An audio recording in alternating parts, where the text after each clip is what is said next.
예, 벚꽃 대선에 힘이 실리고 있는 가운데 지난 설 연휴 동안에는 설 밥상머리 민심을 잡기 위한 유력 대선 주자들의 분주한 행보가 이어졌습니다. 설 민심을 확인하고 돌아온 이들은 이 당내 경선 준비와 대선 캠프 구축 등 본격적인 대선 체제에 들어갔습니다.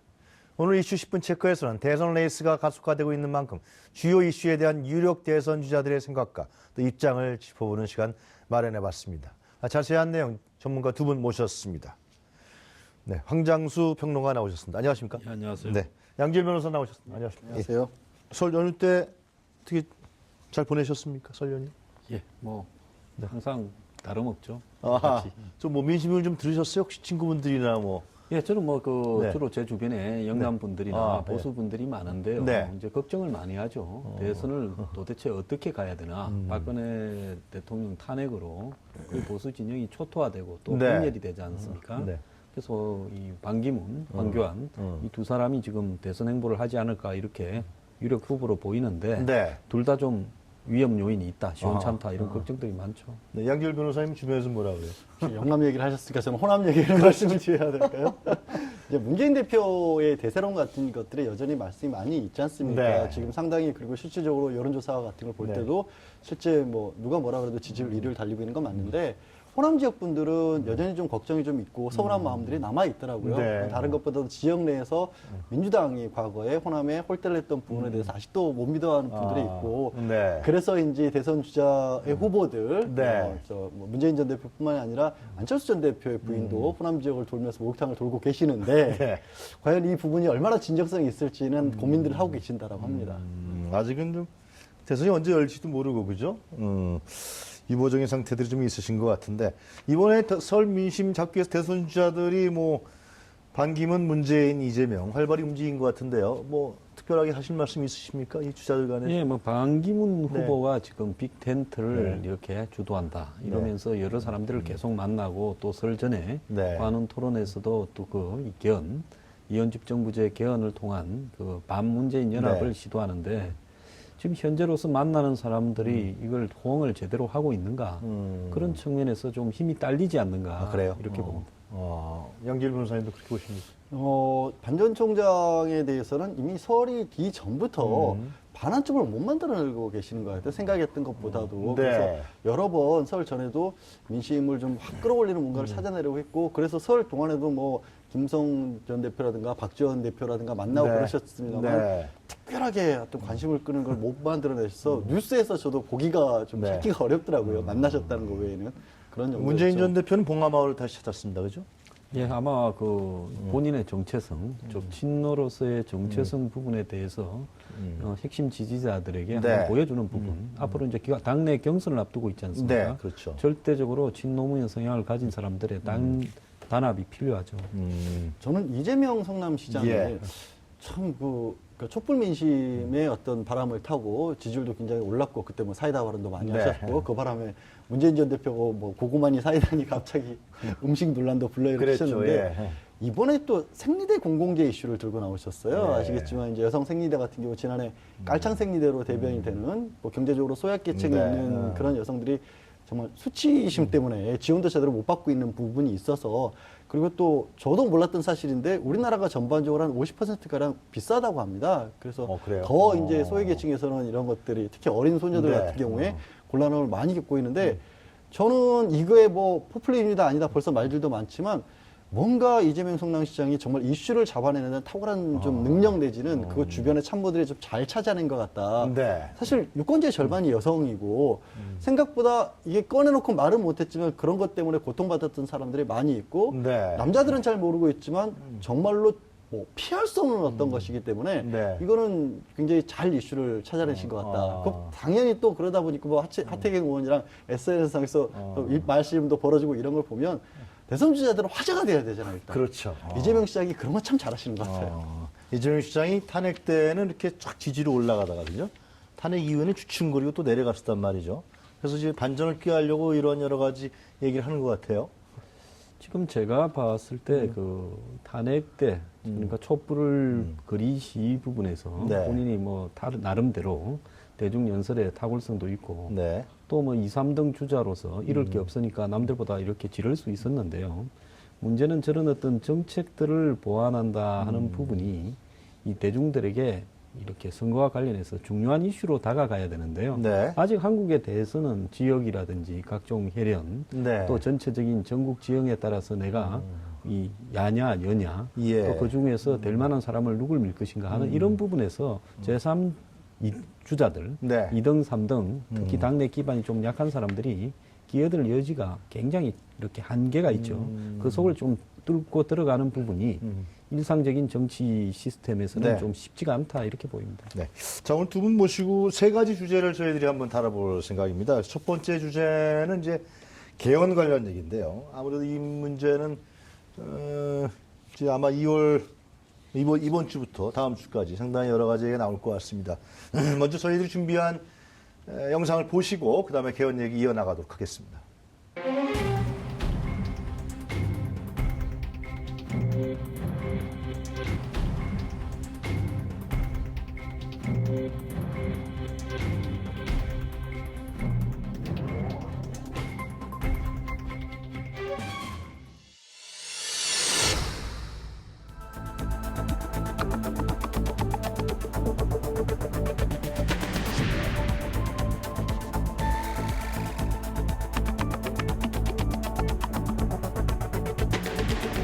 개헌은 필요하다. 그러나 지금은 이 개헌을 말할 때가 아니다.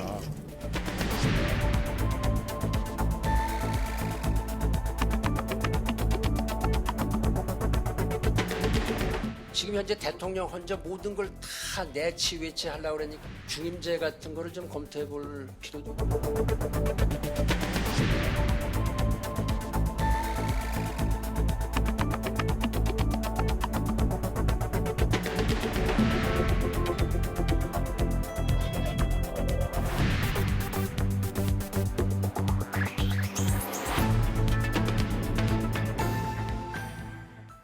상당히 이해관계들이 상당히 다른 것 같은데, 이 문제 뭐 권력 구조 면에서 양 변호사님 어떻게 보십니까?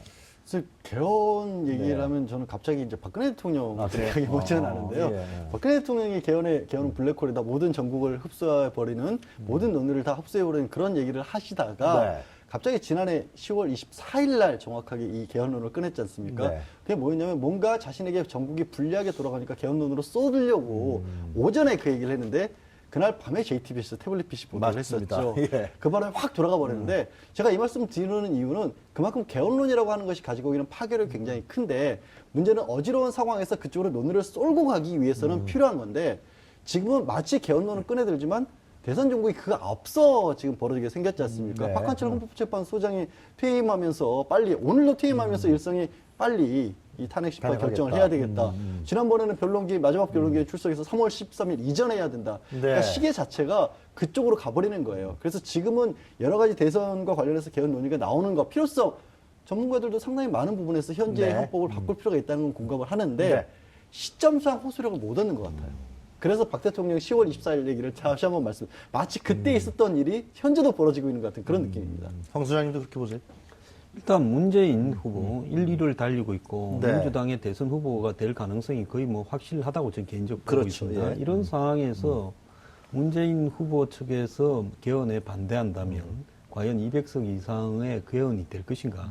그래서 대선 전에는 어려울 거라고 보고 있고요. 네. 다만 이제 이번에 반문재인을 주장하는 나머지 후보들이 좌에서 우까지가 반문재인 연합의 어떤 그 계기로서 네. 개헌, 이원 집정부제 분권적 개헌을 내세우고 대통령에 당선될 경우에 2020년 4월 네. 총선까지 대통령 임기를 제한하게 되고 그러면 뭐 한 2년 4개월 정도 이렇게 하고 네. 그 다음에 그때 같이 이 국회의원 선거와 대통령 선거를 하면서 바뀐 체제로 가자. 그러고는 그 사이에 개헌을 하겠다. 그러면서 이 권력 시스템은 분권적으로 당선 직후부터 또 운영하겠다. 이런 부분을 이제 공통적으로 던져서 네. 그 중에서 될 만한 사람끼리 권력을 좀 나누자. 이 부분은 아마 대선에서 반대편 후보들에게 문재인을 제외한 나머지 후보들에게는 이슈가 될 것 같아요. 아. 왜 그런가 하면 현재 상황으로서 보수 진영도 분열돼 있고 또 지금 중도나 또 일부 국민의당 같은 야권 진영에서도 네. 지금 이렇게 분열돼 있기 때문에 독자적으로는 대선에서 문재인 후보를 상대하기가 다 버거운 상태란 네. 말입니다. 그렇다면 반문재인 연합의 어떤 계기가 이런 개헌이라는 게 명분인데요. 근데 사실은 이런 어떤 개헌이라는 명분은 저는 외상이라고 보고 아, 예. 현찰이 더 중요하다. 현찰은 뭐냐? BJP 연합 같은 확실히 우리가 집권을 했을 때 총리와 장관직을 나누겠다. 그러면서 그걸 통해서 개헌 때까지 실질적으로 당선 직후부터 아. 권력을 분점하자. 바로, 그래서 예, 바로 구체적으로 나누는 부분을 협의가 제대로 신뢰성 있게 된다면 이것이 가능하지. 개헌이라는 어떤 추상적인 체제 전환 가지고 한마디로 대선에서 이렇게 반문재인 연합을 구성하는 이슈가 되기는 어려울 것 같다. 그러니까 예를 들면 그렇게 분권형 대통령제를 하겠다 공약을 하고 대통령이 되자마자 바로 그런 권력 형태를 나눠서 예, 시행하면서 과도적으로 하고 연립 분권 정부를 구성하겠다. 그러면서 구체적으로 자리들을 어떻게 나누겠다까지 서로 모여서 사인하고 국민 앞에 공약하는 그런 양상으로 가야 네. 이것이 의미가 있어지지 않겠나 싶습니다. 만약에 홍 소장께서 말씀하신 대로 그러면 좀 상당히 파급력이 생기지 않겠습니까? 어떻게 보세요? 그런 어떤 효과는 있겠죠. 네. 당연히 그런 효과가 있는데 문제는 이제 그게 이게 개헌에 찬성하는 많은 국민들이 여전히 그런데도 불구하고 대통령제 자체를 또 버리고 싶어하는 국민들이 또 그렇게 많지는 않은 것 같습니다. 그렇죠. 우리가 87년에 또 우리가 만든 제도니까. 제도기 때문에. 그리고 이제 그거를 극복하기 위한 방법으로 뭐 중임제를 해서 임기는 줄이되 중임제로 하자. 그래서 잘하는 사람 길게 하고 못하는 네. 사람 좀 짧게 하고 이런 것도 얘기도 나오는데 이 분권형 대통령제의 문제점은 네. 지금 말씀하신 게 장점인데 네. 자칫 단점으로 비춰질 수 있는 게 글자 그대로 권력 나누기로 비춰질 수 있거든요. 나눠먹기다, 나눠먹기로 비춰질 수가 있거든요. 아. 자칫 잘못하면. 그러니까 이게 계속해서 전부터도 나오는 게 내치와 외치를 구분한다. 한국적 상황에서 내치와 외치 구분이 가능한가? 북한은 외치고 그럼 남쪽에서 북한을 빼놓고 내치를 얘기할 수가 네. 있을까? 이런 문제점들이 있고 지금 상황이 말씀하신 것처럼 뭐 보수나 진보나 내지는 여야가 좀 뚜렷한 주자들이 있을 때 네. 그 한쪽에서 누가 이거를 들고 나오면 파괴력이 훨씬 있을 텐데 약체 들으니까 저런 얘기 하나 보다라는 인상을 또 줄 수도 있지 않습니까? 네. 그래서 그런 또 한계는 있는 것 같습니다. 어떻게 보세요? 저는 뭐 개인적으로는 개헌을 이 안보를 위태롭게 한다. 네. 권력 분산 때문에 또 이번에 드러났듯이 재벌 같은 대기업들이 경제적으로 이 정치 권력을 좌지우지하는데 유리하다라는 부분 때문에 반대를 합니다. 근데 이제 대통령제가 한계에 왔다라는 부분도 사실은 인정은 해야 될 것 같아요. 네. 노무현 대통령이 이 탄핵에 네. 몰려서 그렇죠. 살아났지만은 본인이 임기 중에 있을 때 여당이 해체돼 버리면서 불행하게 또 최후를 맞았죠. 네. 이명박 대통령이 당선되자마자 촛불 시위에 걸려서 그 이후로부터는 이 국가 운영이 제대로 되지 않은 부분이 있고요. 네. 박 대통령이 또한 지금 저렇게 됐습니다. 그래서 이번에 네. 문재인 후보가 당선이 되어서 대통령이 된다 하더라도 또 다른 또 이런 형태의 어떤 저항이 이렇게 나타날 때, 네. 반대 세력의 저항이 나타날 때 또 이 정권은 무사할 것인가 이렇게 봤을 때 이 삼김시 이후에 네. 대통령들은 이 양김 체제 이후의 대통령들은 매우 취약한 대통령직을 수행하고 있다. 그래서 이런 상태로는 국가가 제대로 운영될 수 있을 것인가 이런 부분에 대한 숙제는 분명히 있는 것 같아요. 네. 그래서 이 부분을 우리가 어떻게 해결할 수 있는가 저는 고민을 좀 해야 된다고. 제도적인 문제라고 이제 얘기하는 결국은 그럼- 권력 나눠먹기라는 측면은 정치적 면에서 볼 수 있지만 네. 제도적인 문제 아니냐 그렇게 얘기하시는 것 같아요. 근데 이런 부분이 있어요. 세월이 네. 그러니까 어떤 시대가 계속해서 바꿔가다 보니까 네. 투명성이라고 하는 부분들을 정치권이 가진 투명성 말고 사회의 투명성은 이렇게 올라가다 보니까 이 부분과 괴리가 좀 생겼던 부분도 생기는 네. 것 같습니다. 그래서 특히 이제 최근에 최순실 등 국정농단 사태 같은 게 네. 저는 대표적인 사례인데 기존의 과거에 정치를 해왔던 분들은 그 사례에서 아직도 머물러 있는 것 같아요. 생각, 사고방식 자체가. 그러다 보니까 이게 꼭 대통령제의 문제가 아니라 국정 운영 방침에 있어서 문제 같은 것이 더 컸던 게 아닌가. 네. 그래서 그런 부분들을 투명하게 바꾼다면 또 내부에서의 제도 개선으로도 나아질 수 있는 부분이 네. 있지 않을까. 알겠습니다. 하여튼 뭐 제 생각에도 뭐 1, 2주 내에 개헌 문제는 어떻게 될 건지인가가 특히 이제 그 제3시대 문제, 빅텐트 문제 이런 부분하고 결합돼서 상당히 뜨거운 감자가 되지 않을까 그런 생각이 듭니다. 두 번째 주제 한번 보시죠. 사드 문제입니다. 사드 배치에 반대만 하는 것은 국가와 국민의 안위를 전혀 고려치 않고 무방비 상태로 북한 도발에 우리 국민들의 생명과 안전을 노출시키는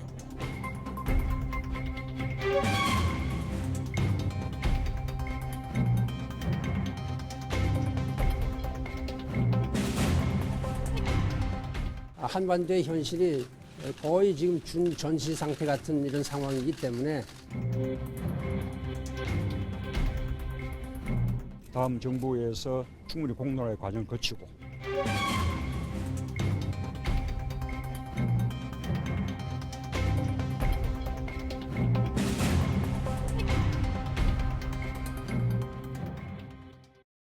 예, 이 사드 배치 문제도 개헌론과 마찬가지로 주자들 간에 상당히 각양각색인 것 같습니다. 뭐 반대한다, 찬성한다, 또 나중에 하자, 공론화 걸치자, 또 바뀌기도 하고 말이죠. 황 수장님이 그 문제 좀 먼저 설명을 해주시죠. 예. 예, 이 문제는 네. 박근혜 대통령이 처음부터 사드를 배치하겠다라고 하면서 국민들에게 배치 필요성을 당당하게 설명했어야 되는데요. 사드 배치에 대해서 논의 중이지도 않고 결정된 것도 없고 장소도 아는 바 없다라고 이렇게 NCDC로 가면서 그랬죠, 예. 그러다가 이 천안문 막루에 올라갔다 온 뒤에 미국 측이 굉장히 분노하면서 또 북한의 핵실험이 이어지면서 갑자기 지금 돌게 되면서 후유증이 나타났는데요. 네. 그 배치 과정이 그랬다 하더라도 지금 미국의 트럼프가 당선되면서 이 사드의 필요성 부분에 대해서 지금 매우 강하게 이야기하고 있고 어제 네. 황교안 대행과 통화를 하지 않았습니까? 통화를 했죠. 예. 또 2월 2일 목요일 날 이 제임스 매티스 국방장관이 처음으로 외국을 방문하는데 한국을 들렀다 일본을 가요. 네. 그래서 사드 문제가 100% 등장할 거라고 봅니다. 오늘도 한민국 국방장관과 대화를 나눴죠. 아침 7시에 네. 통화를 했어요. 자, 그래서 미국의 이 트럼프의 입장은 지금 전 세계의 이 트럼프가 반이민법이라든지 굉장히 강경한 대응을 하고 있지 않습니까? 네. 자국의 이익을 위해서요. 네. 한국이 만약에 사드를 배치하지 않게 된다면 주한미군의 지위를 변동시킬 가능성이 있다라는 승부를 던질 거라고 봅니다. 아, 그래요? 아직 주한미 대사를 임명하지 않는데요.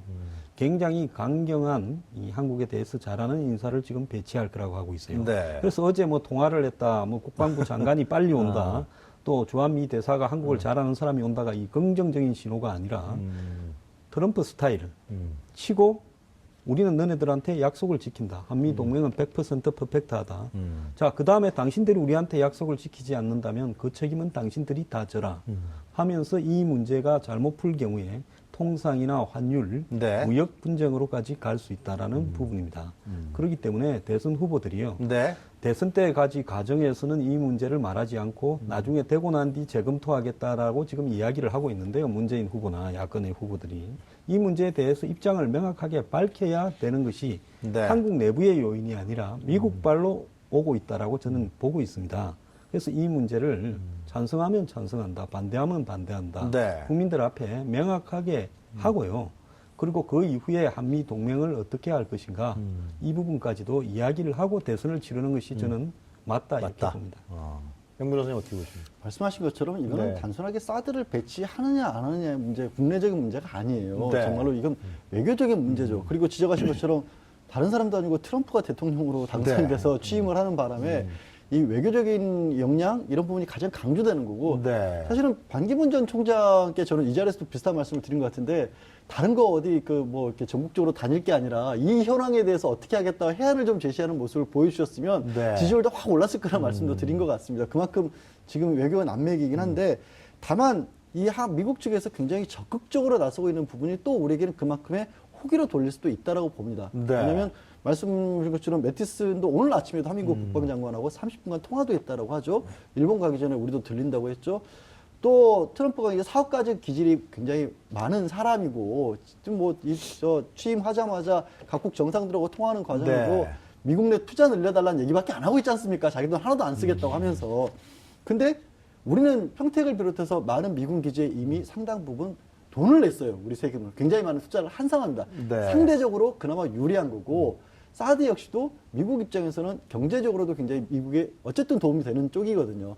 그래서 적극적으로 나서는 부분이 우리에게도 약간은 어떻게 보면은 틀을 쥐고 있다? 네. 속된 말로 밀당할 수 있는 여지가 우리에게 오히려 있는 셈이라고 저는 보고 그걸 어떻게 유리하게 풀어나갈지의 문제가 지금 이제 대선 주자들의 어떤 문제인데 사실은 저는 이 부분에 있어서는 뭐 문재인 전 대표라든가 안희정 전 지사가 지사가 네. 얘기하고 네. 있는 것처럼 다소 신중하게 접근한 부분이 맞는 것으로 보입니다. 너무 극단적으로 뭐 기본적인 어떤 방침에 있어서는 뭐 황평론가님 말씀하신 네. 것처럼 선명성을 가지는 것도 필요하지만 무엇보다도 국내에서의 설득 작업 내지는 이런 걸 거치지 않으면 또 시끄러워질 거거든요. 그리고 또 왜 이렇게 시끄러워질 수밖에 없었는지를 돌아가서 보면 그 과정을 또 돌아가는 건 안 된다는 거죠. 네. 설치하겠다, 반대하겠다가 해놓고 다음에 그래요. 대통령 됐는데 상황이 또 그 반대로 가버린다?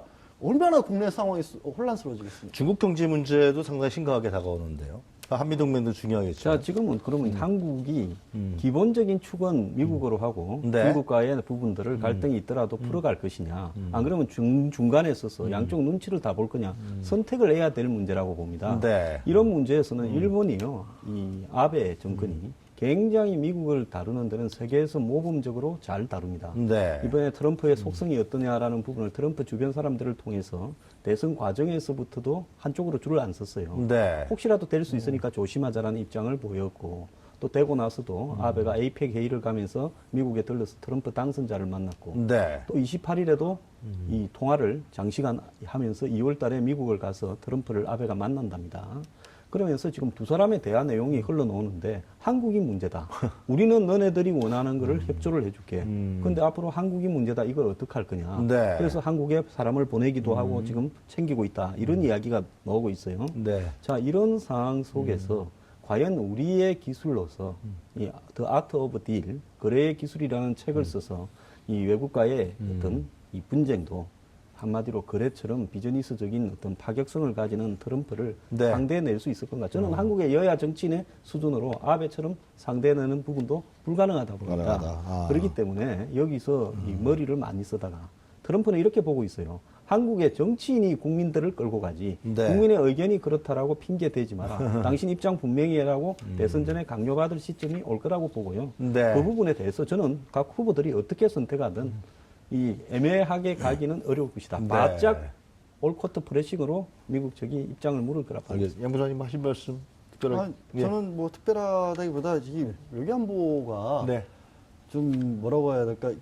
제가 말씀드린 것처럼 그런 부분이 있기 때문에 미국 입장에서는 일본과 구축해 놓은 동맹 전선에서 한반도를 빼놓고 나서는 특히 네. 중국을 견제하게 되는 입장에서 반드시 필요한 존재거든요. 그래서 그걸 약점이라기보다는 그래도 우리가 어느 정도 주도권을 줄 수 있는 여지가 있다는 거죠. 알겠습니다. 세 번째 주제 보시겠습니다. 자, 경제 문제입니다. 네.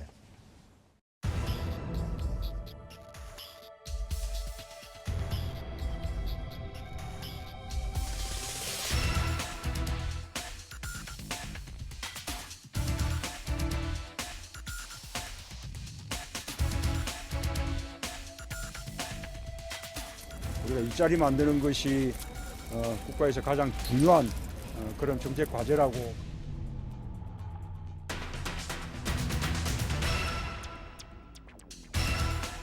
임금 인상과 일자리의 확충, 정세와 복지 확대이며 가계소득 증대로 경제 선순환과 성장을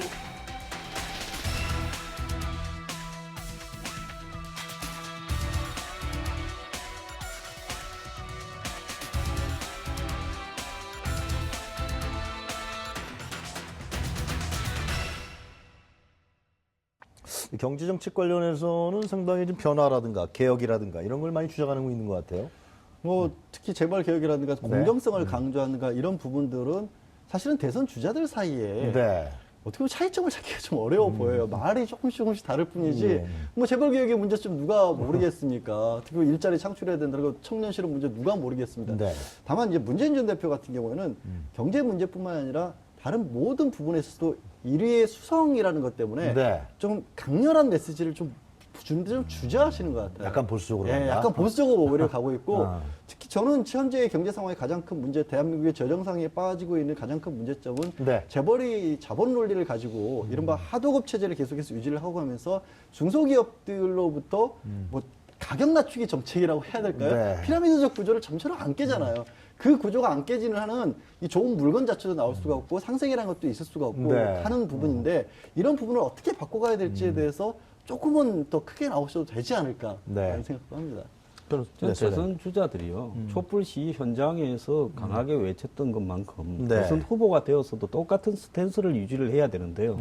이번에 이재용 부회장의 영장 기각 문제에 대해서 네. 대선 후보들이 마치 언론 사설 이야기하듯이 야권 후보들이 썩 지나가는 걸 보고요. 네. 대한민국의 여야 모두 재벌에게는 매우 약하구나 이런 생각을 했습니다. 네. 그리고 대선 후보들이 4차 산업혁명을 이야기하는데 네. 4차 산업혁명이 한국에 오면 저는 한국이 주도할 수 있는 능력도 안 된다고 봅니다만은 일자리가 늘어나겠습니까? 사라지겠습니까? 사라지지요. 예. 지금 전 세계적으로 장기 불황, 양극화, 그다음에 실업난 이런 것들이 왜 생기는가?